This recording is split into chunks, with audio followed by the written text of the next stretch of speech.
Hello, good morning সবাইকে। Happy independence day. আজকে সকালটা একদম অন্যরকমভাবে শুরু হলো, জানো তো। স্বাধীনতার গান শুনতে শুনতে ঘুমটা ভাঙলো।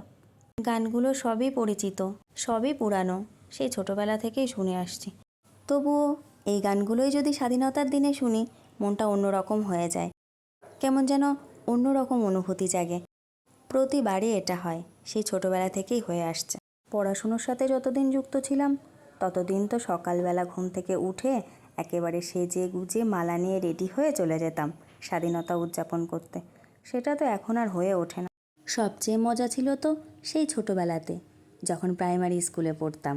স্বাধীনতার আগের দিন রাত্রে ঘুমোতে যাওয়ার আগে মাকে বলে রাখতাম, মা ভোর ভোর ডেকে দিও, নাহলে কিন্তু ফুল অন্য কেউ এসে তুলে নিয়ে যাবে।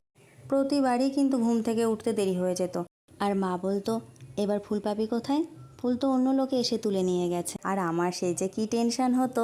আর পরে আবার মা হাসি মুখে সেই ফুলগুলো বের করে দিত, মা নিজেই তুলে গুছিয়ে রাখতো আমার জন্য। এখনকার বাচ্চারা তো রজনীগন্ধার মালা নিয়ে যায়, আমরা তো তখন আবার রজনীগন্ধার মালা নিয়ে যেতাম না।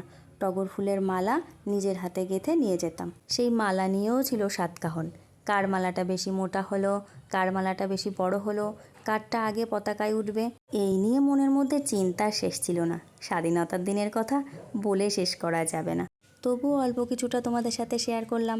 তোমরাও তোমাদের ছোটোবেলার অভিজ্ঞতা আমাকে কমেন্টের মাধ্যমে জানিও। টাটা।